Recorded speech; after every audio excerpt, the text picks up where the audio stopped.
2022년도 10월 2일 첫 번째 주일 낮예배. 오늘 본문 말씀은 마태복음 24장 14절로부터 22절까지의 말씀을 본문으로 삼고 그 제목을 유프라테스 강에 매여 있는 네 천사의 역할, 부제로서는, 서브타이틀로서는 귀 있는 자는 들을지어다. 서론으로 끝나는 세상과 새로운 세상. 왜 끝나는 세상을 얘기하냐? 왜 세상을 끝내려고 하십니까, 목사님? 오늘 본문 말씀 뭐라고 됐습니까? 이 천국 복음이 모든 민족에게 증언되기 위하여 온 세상에 전파되리니 그제야 끝이 오리라. 뭐가 끝이 온다는 겁니까? 끝, 엔드, 끝. 새로운 세상이 오려면 반드시 앞서 있던 세상이 끝나야만 새로운 세상이 시작되는 겁니다. 여기서 말하는 세상이라는 것은 문명을 의미합니다. 잘 기억해 주십시오. 인류의 문명을 얘기하는 겁니다. 아니, 인류의 문명, 그 인류의 문명이 끝이 난다고요? 그래야만 주님의 문명, 하나님의 문명, 진리의 문명이 시작되기 때문에 그렇습니다. 서론의 첫 번째 소재, 멸망이 올 수밖에 없는 당위성. 기독교에서의 멸망은 첫 번째 1번, A번, 기독교에서의 멸망. 기독교에서의 멸망이라 하면 지구라는 행성의 멸망이 아니라 인류 문명의 멸망을 의미하는 것입니다. 뭐 지구가 꽝 하고 쪼개져서 그냥 다 산산 부서지고 그런 멸망이 아니다. 그럼 왜 인류 문명이 멸망당해야 하는가? 인류 문화사적으로 인류의 문명은 경쟁, 더 정확히는 전쟁을 통해 발전해 왔습니다. 즉 자원의 보고인 땅을, 영토를 차지하기 위해 전쟁을 일으키는데, 민족주의 사학자 단재 신치호 선생은 조선 상고사라는 책의 첫머리에서 역사란 무엇이냐? 아와 비아와의 투쟁이다. 다시 말하면 이게 나 아자인데 이거 갖다 나와 타인의 전쟁이다, 이게 아니라 우리와 적을 간의 싸움이다, 투쟁이다 라고 정의를 했던 것처럼, 자기 민족과 자기 나라의 번영과 발전을 증대시키기 위해 다른 나라, 다른 민족을 정복하고 침략하여 전쟁을 통해 자신들의 종교와 문화를 확장해 왔다는 것입니다. 그 대표적인 것이 십자군 전쟁으로 알려진 기독교와 이슬람교 국가 간의 전쟁입니다. 이 전쟁은 지금까지도 중동 지역에서 크고 작은 분쟁을 일으키고 있으며, 유대교와 기독교 그리고 이슬람교와 그 안에서 수니파와 시아파, 유대교 안에서 이슬람교 안에서도 수니파와 시아파 간의 그런 크고 작은 분쟁이 계속되고 있다. 이런 것에 대해서 하버드 대학교 세뮤얼 헌팅턴 교수의 문명의 충돌이라는 책에 자세히 기록하고 있습니다. 문명의 충돌, 인류 문명이 멸망하는데 그 인류 문명 가운데서는 이슬람교의 문명, 유대교의 문명, 기독교의 문명, 이런 문명들이 있는데 그것이 충돌을 일으킨다.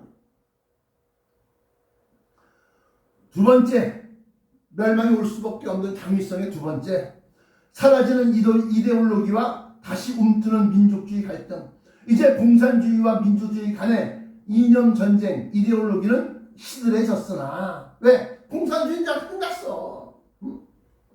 시들해졌으나 과거 공산주의 국가의 종주국이라 할 수 있는 러시아와 중국의 독재 정권은 자신들의 독재를 정당화하고 재위를 튼튼히 하기 위해 중국은 시진핑이 14억 중국 인민들을 민족 우월주의의 하나인 중화 사상으로 세뇌화시키고,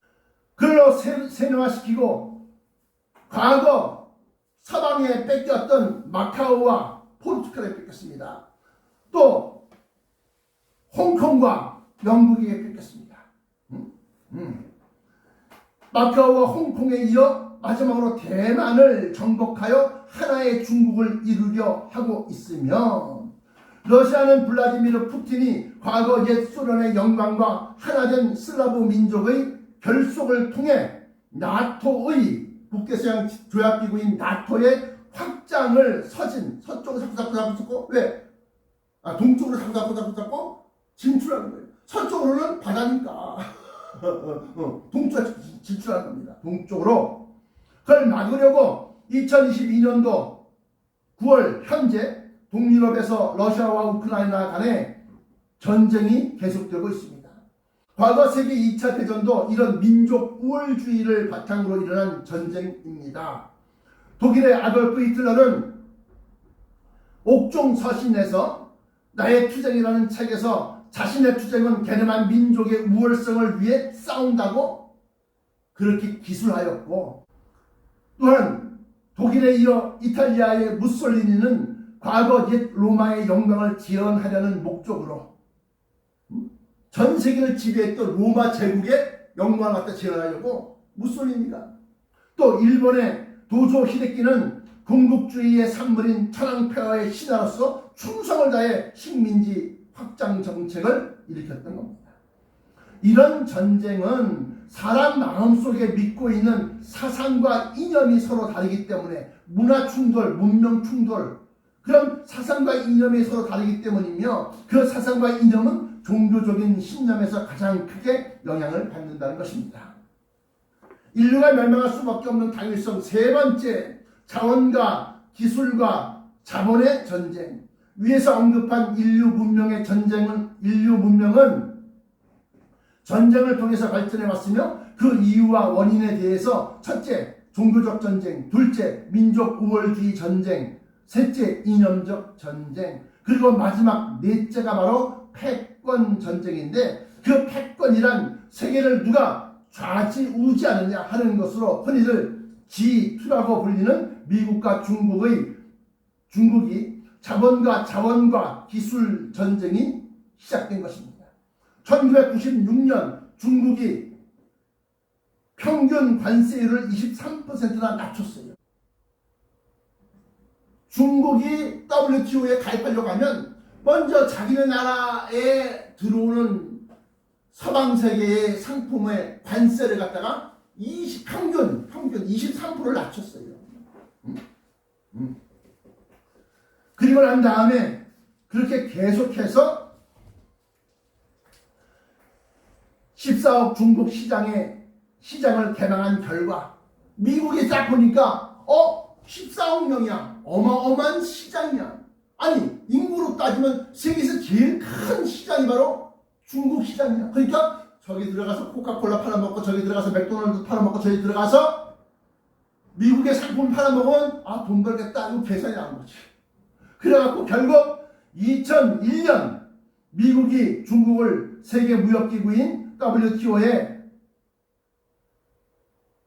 가입을 허락해 줌으로써 세계 공장이라고 불리는 중국이 값싼 노동력과 풍부한 자원으로 만들어낸 상품들을 전 세계에 팔아서 자본을 끌어모아 급속한 경제 성장을 이루었던 것입니다. 그 결과 자본의 힘으로 최첨단 선진 기술을 사들이고 안 파는 기술들은 훔치고 베껴서 결국 세계를 좌우할 만큼 큰 영향력을 갖게 되었습니다. 이것을 막고자 미국은 동맹국을 압박하여 칩4,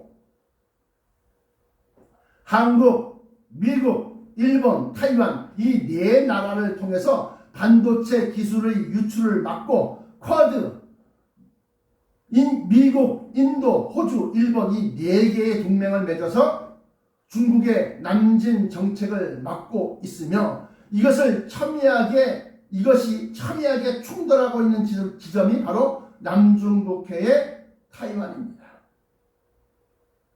이 패권전쟁, 다시 말하면 세계가 종교전쟁, 민족 우월주의 전쟁, 이념적 이데올로기 전쟁, 그리고 마지막에 이 패권전쟁, 이 전쟁에서 미국과 중국은 타이완을 놓고 지금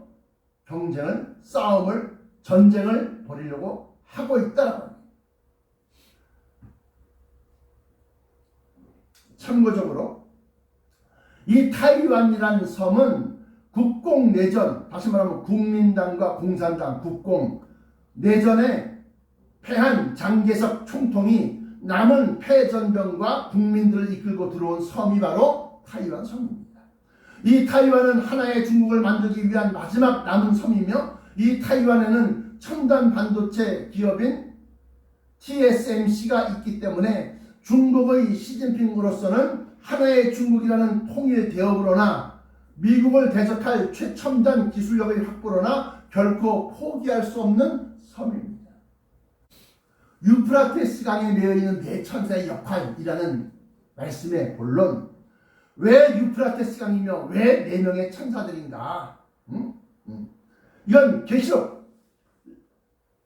레벨레이션 9장 14절로부터 15절까지 말씀 보시면 14절에 나팔을 가진 여섯째 천사에게 말하기를 한강 유브라데에 결박한 네 천사를 놓아주라 하매, 한강 유브라데 강에 유프라테스 강을 얘기하는 겁니다.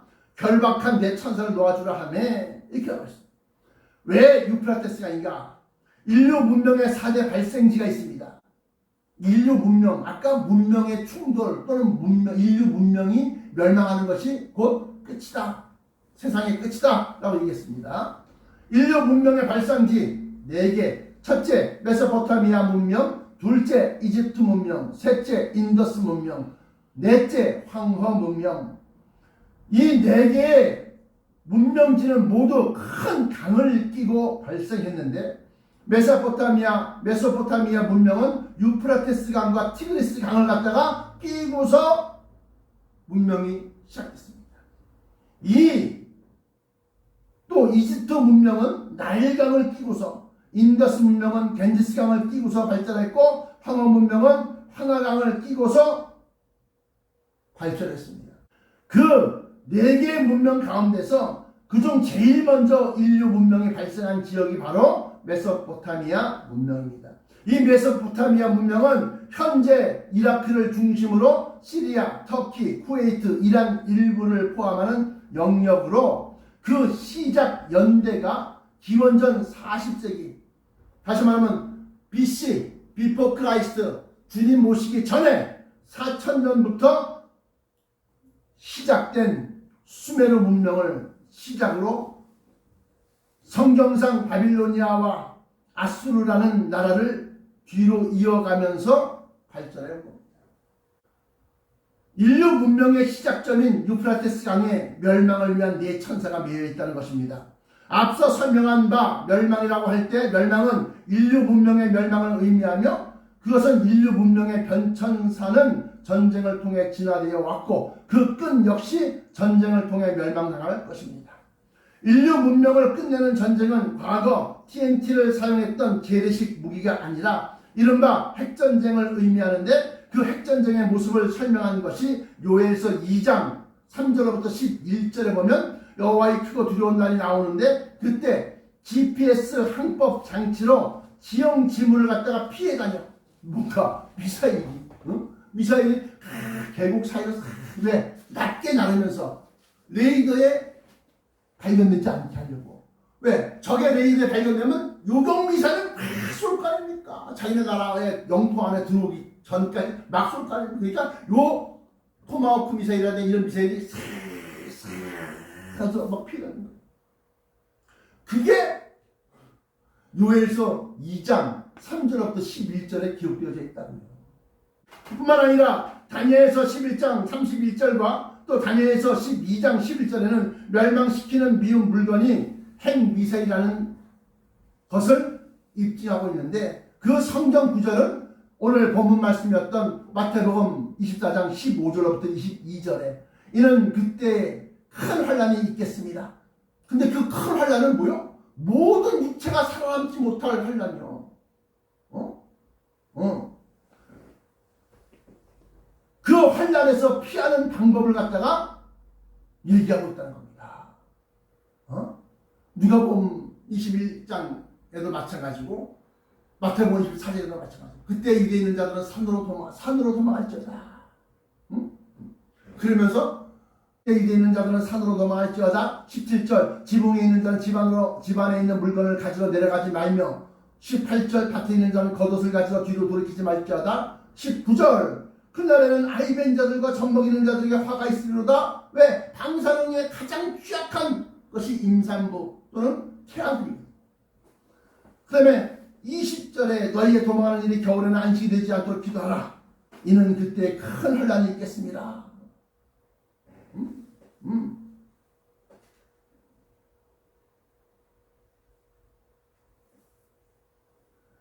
또한 이 큰 혼란이 유사 이래로 없던 어마어마한 대혼란이라는 것입니다. 요엘서 2장 2절에 이와 같은 것이 옛날에도 없었고 이후에도 대대에 없으리로다. 가장 큰 혼란이라는 거예요. 다니엘서 12장 1절에는 또 혼란이 있으리니 이는 개국 이래로 그때까지 없던 혼란일 것이며, 요엘서 2장 2절과 다니엘서 12장 1절에 이 혼란이 어마어마하게 큰 혼란이다. 마태복음 24장 21절에 이는 그때 큰 혼란이 있겠습니다. 창세로부터 세상이 창조된 이후부터, 그것도 맞지요. 창세로부터 지금까지 이런 혼란이 없었고 후에도 없으리라. 즉 이 세 곳의 성경 구절은 같은 내용이라는 것을 입증하고 있다는 겁니다. 그것은 바로 현대 핵미사일이라고 하는 것인데, 이 핵미사일은 멸망시키는 미운 물건이다. 제가 20년 전부터 책에다 넣고 줄구 썼다 얘기했어요. 줄구장책에다가 외쳤다.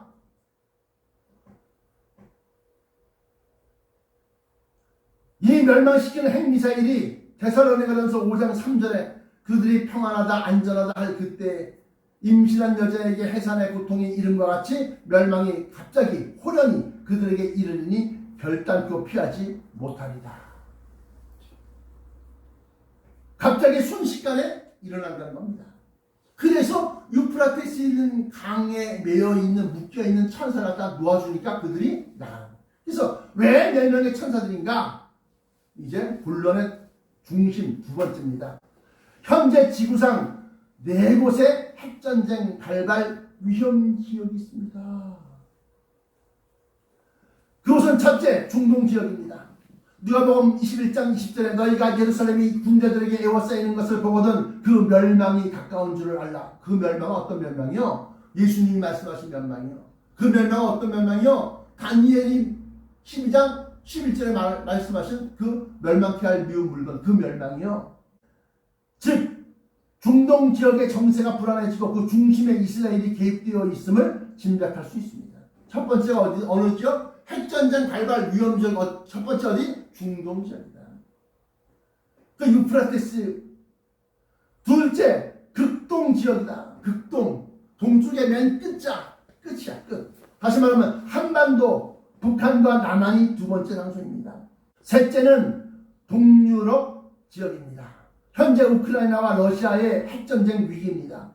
국제원자력기구 IAEA의 해석에 의하면 핵 보유국의 핵전력 사용은 자국의 영토가 침략당할 때 피치 못할 사정이 하나여 가능하다는 것입니다. 그것이 우크라이나와 자국이 쑥대밭이 되면서도 러시아 본토를 공격하지 못하고 있는 것이며, 이게 뭔 소리야? 러시아는 우크라이나에 들어와서 막 침공하고 있는데, 우크라이나는 러시아 본토를, 러시아의 상트페테르부르크라든가 모스크바라든가 이런 데를 폭격하지 못해. 왜? 그 영토를 공격받으면 핵미사일이 날아오기 때문에. 그것 때문에 우크라이나 나라 자체가 쑥대밭이 되면서도 러시아 본토를 공격하지 못하고 있는 것인데, 러시아는 지난 2022년 9월 23일, 그저께입니다. 한 일주일 전에 23일부터 닷새 동안 우크라이나 전쟁으로 점령한 동부 지역, 우크라이나의 동부 지역인 도네츠크 인민공화국과 루간스크 인민공화국, 남부의 자포리자 주와 헤르손 주 등 4개 지역에서 주민투표를 시행하였고, 잠정 집계 결과 지역별 찬성률은 우크라이나 동부 도네츠크 인민공화국에서는 그걸 DPR이라고 하는데 줄여서 99%, 루간스크 인민공화국은 98%, 남부 자포리자주는 93%, 헤르손주는 87%였습니다. 그럼 그럼 그 나라 사람들 다 원하는 거 아니에요? 우리는 러시아 나라 되고 싶다. 러시아로 편입하고 싶다. 근데 얘기 들어보면 젊은 사람들 다 도망갔어. 피난 갔어. 그럼 나이 든 사람들, 할머니, 할아버지만 있는데 집에 있는데, 아니, 총 들고 와갖고 투표용지가 딱 갖고 왔어. 투표소가 아니라. 여기다 사인하세요. 총 들고 사인하는데 어떻게 안 사인할 수 있냐, 이거야.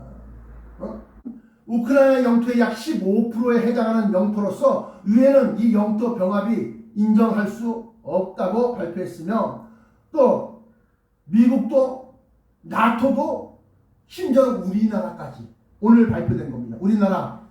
우리나라까지도 러시아의 우크라이나 병합, 영토 병합은 인정하지 않습니다. 인정할 수 없습니다. 라고 합니다. 그런데 발렌티나 마트비엔코 러시아 상원 의장은 다음 달인 10월 4일 공식적으로 영토 합병을 검토할 수 있다고 했습니다. 아니, 어저께 블라디미르 푸틴이 이 네 지역의 영토 병합 투표를 갖다가 수용하고 이 나라는 이 지역은 우리나라 땅이다, 우리나라 영토다라고 하는 데서 사인을 했어요. 그러고 난 다음에 이제 러시아의 두마에서 상원 하원 의회에서 발표하면 되는 거야. 여기는 우리나라 땅입니다. 여러분들, 세계 여러분들, 여기 우리나라 땅입니다. 그럼 이 영토 되는 거예요. 아니, 전쟁에서 먹던 점령한 지역이 당연히 그 나라 땅 되는 거 아닙니까? 이런 내용이 틀려. 아까 얘기한 것처럼 이제 그 나라를 갖다가 다시 되찾겠다고 포탄이나 미사일을 쏘면 러시아는 어떻게 해? 핵미사일을 쏘면 핵미사일. 이제 위 4개의 지역은 러시아 영토로 급속하게 편입이 이루어질 것이고, 다시 이 지역을 우크라이나가 탈환하려고 하면 러시아는 핵 공격을 할 겁니다.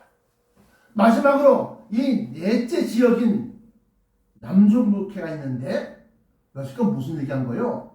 핵전쟁이 일어날 위험이 높은 4개의 지역이다. 첫째는 중동, 둘째는 극동, 한반도, 셋째는 동유럽, 우크라이나, 러시아, 마지막 네 번째가 사우스 씨 오브 차이나. 넷째 지역이 남중국해인데 TSMC가 있는 타이완을 결코 포기할 수 없는 중국과 미국과의 전쟁입니다. 왜 유프라테스 강에 위에 있는 천사들이 4명이냐? 내 지역의 정세와 그곳에 있는 지도자들의 심령을 장악하고 극악한 결심을 하게 만들어 핵전쟁을 일으킬 것이기 때문입니다. 결론입니다. 결론. 인류의 3분의 1을 죽이려면 동시에 다발적으로 핵전쟁이 일어나야 한다. 이것도 지금 제가 세계 최초로 발표하고 있는 겁니다. 레벨레이션 9장 15절에 보면 내 천사가 놓였으니 그들은 그 년, 월, 일, 시에 이르러 사람 3분의 1을 죽이기로 준비된 자들이더라. 예비된 자들이더라. 2022년 10월 현재 인구수는 약 79억 7,510만 5,156명이라고 유엔에서 발표했습니다. 유엔 사이트 들어가면 나와. 몇 명이라고? 79억 7,510만 명. 그러니까 약 80억 명. 80억 명. 과연 이 네 곳에서 핵전쟁이 일어날 것인가? 그들이 데살로니가전서 5장 3절에 그들이 평안하다 안전하다 그때 임신한 여자에게 해산의 고통이 이름같이 멸망이 갑자기 그들에게 이르니 결단코 피하지 못하리라. 현재 약 80억 명의 인구의 3분의 1이 죽는다면 약 26억 6,606만 명이 핵전쟁으로 죽어야 됩니다. 몇 명? 26억 6천만 명. 이는 어느 한 곳의 핵전쟁으로 죽일 수 있는 숫자가 아닙니다. 아니에요. 중동 지역의 전체 인구를 합쳐봐야 26억이 안 되는데 뭐. 동유럽도 서유럽 합쳐서 26억이 안 돼요.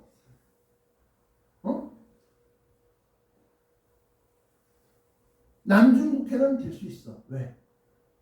인도가 13억, 중국이 14억. 합치면 27억이야. 거기는 돼. 거기는 돼. 현재 80만 명의 인구 3분의 1, 26억 6,600만 명이 핵전적으로 죽는 것인데 이는 어느 한 곳에 핵전적으로 죽일 수 있는 숫자가 아닙니다. 그러나 네 곳이 동시에 핵전쟁이 일어난다면 가능할 수 있습니다.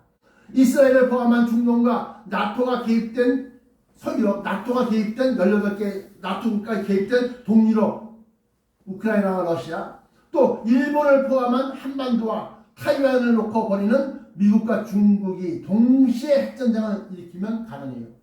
그러나 결론부터 말씀드리자면 절대 불가능한 일입니다.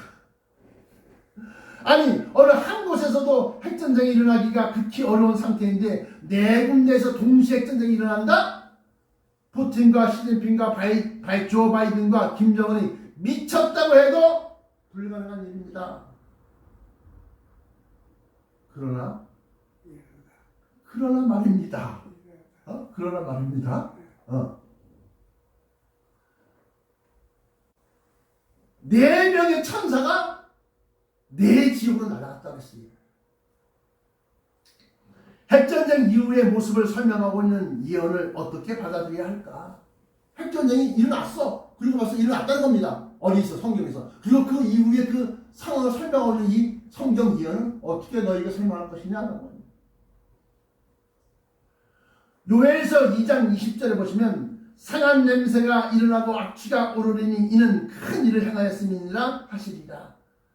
이것은 요엘서 2장 20절은 이것은 분명 시체 썩는 냄새를 의미하는 것으로서 요엘서 이외에도 여러 곳의 성경에 기록하고 있는데 이사야서 34장 1절부터 4절까지에도 보면 열국과 세계와 그들의 만군들이 살육당하여 그 살육당한 자는 내던진 바 되며 그 사체의 악취가 솟아오르고 악취, 시체 썩는 냄새, 악취, 그 피는 그 피에 산들이 녹을 것이며 라고 기록하고 있으며 또 아모스 4장 10절에는 코로나19를 의미하는 전염병이 나오는데 그 내용은 내가 너희 중에 전염병 보내기를 애굽에서 한 것처럼 하였으며 칼로 너희 청년들을 죽였으며 너희 말들을 노력하게 하며 너희 진영의 악취로 코를 찌르게 하였으나 너희가 내게로 돌아오지 아니하였느니라. 여호와의 말씀이니라.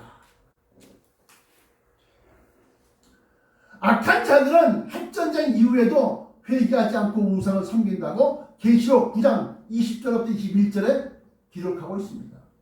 이 재앙에 죽지 않고 이 재앙이라는 것은 큰일난 핵전쟁 이 재앙에 죽지 않고 남은 사람들은 손으로 행한 일을 회개하지 아니하고 오히려 여러 귀신과 또는 보거나 듣거나 다니거나 하지 못하는 금, 은, 동과 목석의 우상에게 절하고 또 그 살인과 복술과 음행과 도둑질을 회개하지 아니하더라.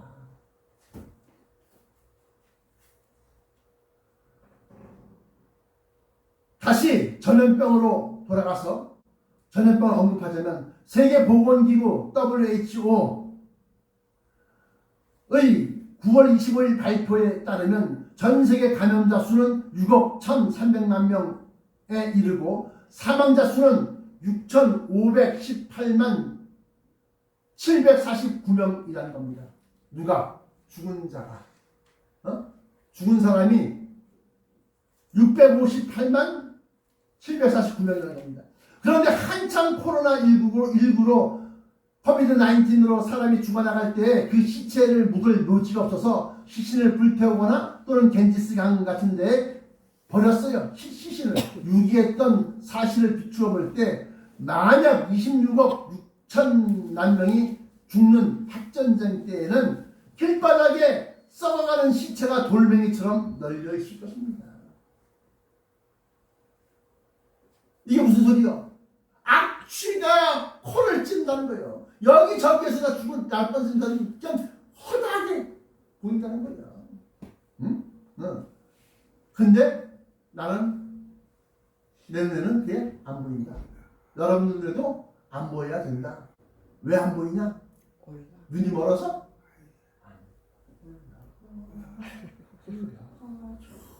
우리 몰라서 막 황홀한 거다. 그래서 밑에 남아있는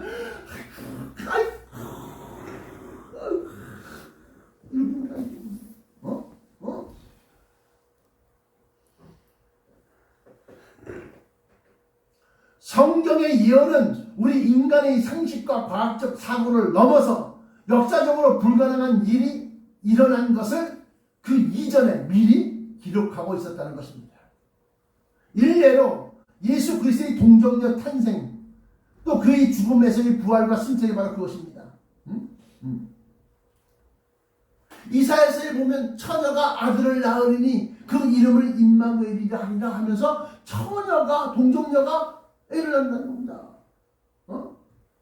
이사야서는 예수님 오시기 한 600년 전에 미리 그런 예언을 했다는 겁니다. 있을 수 없는 일들을. 근데 이와 마찬가지로 재림 예수 오실 때 있을 수 없는 일들을 네 곳에서 동시에 일어난다? 이건 불가능한. 근데 일어났고 인류의 3분의 2 죽었고, 그리고 시체 썩는 냄새가 헐진다고 기록하고 있다는 겁니다. 어떡할까요? 그런데 이제 그 예수께서 다시 오실 때, 공중 강림하실 때 믿기 힘든 큰 환란이 일어날 것이며, 앞서 우리를 코비드-19을 통해서 재림 전 전염병이 있을 것이라는 사실을 누가복음 21장 11절에도 확인할 수 있었다는 겁니다. 여기서 우리는 결단을 해야 합니다. 어떤 결단이냐? 과학적인 상식과 비과학적인 진리 사이에서 무엇을 믿고 무엇을 준비하며 따라갈 것인가를 결정해야 합니다. 기도하시겠습니다. 사랑의 아버지 하나님 감사합니다. 오늘 말씀했지만의 큰 혼란에 대해서 네 군데의 핵전쟁 진원지가 있고 유브라데에 매여있는 4명의 천사가 그 지역으로 날아가게 되면